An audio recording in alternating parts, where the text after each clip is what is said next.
बिस्मिल्लाहिर्रहमानिर्रहीम वल-फज्र वलयालिल अशर वश्शफ़ि वल-वतर वल्लैलि इज़ा यसर हल फ़ी ज़ालिका क़स्मुन लिज़ी हिजर अलम तरा कैफ़ फ़अल रब्बुका बिआद इरम ज़ातिल इमाद अल्लती लम युख़लक़ मिस्लुहा फ़िल बिलाद व समूद अल्लज़ीना जाबू सख़रा बिल वाद व फ़िरऔन ज़िल औताद सदक़ल्लाहुल अज़ीम। करोड़ों दुरूद व सलाम ख़ातमुन नबिय्यीन सरकार दो आलम हज़रत मोहम्मद मुस्तफ़ा सल्लल्लाहु अलैहि वसल्लम की ज़ात पर और आपकी आल पर। अस्सलामु अलैकुम वरहमतुल्लाहि वबरकातुहू। उम्मीद करता हूँ तमाम भाई दोस्त अहबाब ठीक होंगे। दोस्तों, मैंने आज बात करनी थी एक बहुत ही अहम टॉपिक के ऊपर। हमारी सोसाइटी में कुछ चीज़ें ऐसी हैं जिनको हम मामूली समझते हैं, लेकिन इस्लाम में उनकी बहुत ज़्यादा अहमियत है। ऐसी बातें जिन पर हम गौर नहीं करते, या बल्कि मैं ये कहूँगा कि आजकल हम ऐसी बातों को गुनाह ही नहीं समझते, लेकिन इस्लाम में हमारे प्यारे नबी हज़रत मोहम्मद मुस्तफ़ा सल्लल्लाहु अलैहि वसल्लम ने उनके बारे में बहुत सख्त वईद सुनाई है। मैं आज आपके सामने एक हदीस का मफ़हूम रखना चाहता हूँ। ये हदीस बुखारी शरीफ में भी है और मुस्लिम शरीफ में भी है। दोनों जो चोटी के मुहद्दिसीन हैं, यानी इमाम बुखारी रहमतुल्लाह अलैह और इमाम मुस्लिम रहमतुल्लाह अलैह, उन दोनों का इत्फाक है इस हदीस की सेहत पर, यानी ये हदीस बिल्कुल सही है। हमारे प्यारे नबी हज़रत मोहम्मद मुस्तफ़ा सल्लल्लाहु अलैहि वसल्लम ने इस हदीस में मुनाफिक की 3 निशानियां बयान की हैं। जैसा कि हम सब जानते हैं कि मुनाफिक जो है, अल्लाह ताला ने इनको दोज़ख के सबसे निचले हिस्से में डालना है। तो इस हदीस में मुनाफिक की 3 निशानियां बयान की गई हैं। पहली ये कि आदमी बात करे तो झूठ बोले। दूसरा, जब वो वादा करे तो वादा खिलाफी करे। और तीसरा, जब उसके पास कोई अमानत रखी जाए तो उसमें खयानत करे। अब जब हम पाकिस्तानी माशरे को देखते हैं, अल्हम्दुलिल्लाह हम सब मुसलमान हैं, लेकिन हम जानते हुए और अनजाने में हम कहीं ना कहीं मुनाफिकत कर रहे हैं। झूठ हमारी सोसाइटी में आम है।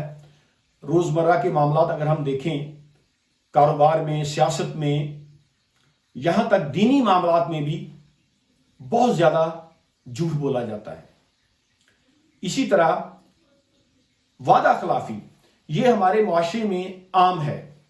खास तौर पर जब हम लेन देन का मामला करते हैं, किसी के साथ वादा करते हैं, तो मेजॉरिटी ऑफ द पीपल उसका पास नहीं रखती। लोगों की हालत यह है कि जब किसी से कर्ज मांगना होता है तो ऐसी बातें कहते हैं कि देने वाला ये सोचने पर मजबूर हो जाता है कि अगर इस भाई की मदद ना की गई तो अल्लाह ताला हमसे नाराज हो जाएगा। लेकिन जब आप अपना दिया हुआ पैसा उससे वापस मांगते हैं तो फिर वो बहाने करता है, हीलो हुज्जत से काम लेता है। तो ये हमारे मुआशरे में आम है। इसी तरह जब अमानत में खयानत, ये भी आम है। देखें, अमानत में खयानत ये सिर्फ पैसों से नहीं होती।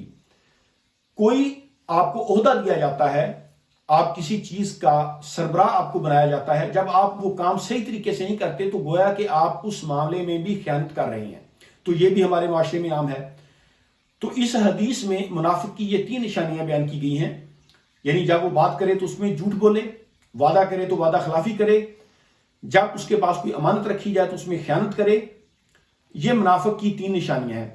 एक और हदीस जो कि मुस्लिम शरीफ में बयान हुई है, उसमें हमारे प्यारे नबी हज़रत मोहम्मद मुस्तफ़ा सल्लल्लाहु अलैहि वसल्लम ने मुनाफिक की 4 निशानियां बयान की हैं। 3 तो यही हैं कि यानी बात करे तो झूठ बोले, वादा करे तो वादा खिलाफी करे, अगर उसके पास अमानत रखी जाए तो उसमें खयानत करे। चौथी इस हदीस में यह बात बयान की गई है, जब वो किसी से झगड़ा करे या उसका किसी के साथ कोई मामूली इख्तलाफ हो जाए तो वो आपे से बाहर हो जाए, वो गालम गलोच करे, वो लड़ाई झगड़े पर उतर आए।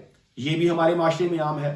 जब हम बात करते हैं कि हमारा मुआशरा तरक्की क्यों नहीं कर रहा, दुनिया की दौड़ में हम मुसलमान पीछे क्यों रह गए हैं, खासतौर पर पाकिस्तानी लोग, तो दोस्तों हम सिर्फ अगर इस एक हदीस पर अमल कर लें, ये 4 बुराइयां हमारे मुआशरे में खत्म हो जाएं, यानी हम सच बोलना शुरू कर दें, हम वादा खिलाफी ना करें, अपने वादा जो हम करते हैं उसका पास करें, हम दूसरों की अमानत का ख्याल रखें और लड़ाई झगड़े से परहेज करें, तो यकीन जानिए हमारा मुआशरा जो है ये जन्नत का नमूना बन सकता है।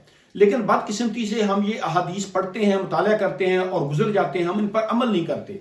اسی لیے ہمارے معاشرے پر اللہ تعالیٰ نے ذلت مسلط کر رکھی ہے. پوری دنیا میں اگر ہم مسلمانوں کی حالت دیکھیں اور خاص طور پر پاکستان میں، تو ہمارا معاشرہ کیوں ترقی نہیں کر رہا؟ اس کی بنیادی وجہ یہ ہے کہ ہم نے اپنے جو اسلامی تعلیمات ہیں ان کو فراموش کر دیا ہے. ہم نام کے مسلمان ہیں لیکن ہمارے کام جو ہیں وہ کافروں جیسے ہیں. اب دیکھیں یہ حدیث ہم بچپن میں جب ہم تقریباً تیسری چوتھی کلاس میں پڑھتے تھے اس وقت ہم نے یہ حدیث سنی، اور یہ حدیث آپ علماء کرام سے وقتاً فوقتاً سنتے رہتے ہیں، لیکن ہم اس پر عمل نہیں کرتے. جھوٹ بولنا بہت بری بات ہے، اسی طرح وعدہ خلافی کرنا یہ بری بات ہے، امانت میں خیانت کرنا یہ بری بات ہے، بات بات میں لڑائی جھگڑا کرنا، آپے سے باہر ہونا یہ بھی بری بات ہے. باتیں تو ہم کرتے ہیں لیکن اس پر ہمارا عمل نہیں ہے. ہمیں ضرورت اس بات کی ہے کہ ہمیں معاشرے کو بہترین کرنے کے لیے، معاشرے میں پازیٹیو چیزیں لانے کے لیے ہمیں اس حدیث پر عمل کرنا چاہیے. اللہ تعالی ہمیں سمجھنے کی توفیق دے. میں امید کرتا ہوں کہ آپ ان چیزوں پر غور کریں گے اور ان کو آگے بھی پہنچائیں گے. Thank you very much. اللہ حافظ.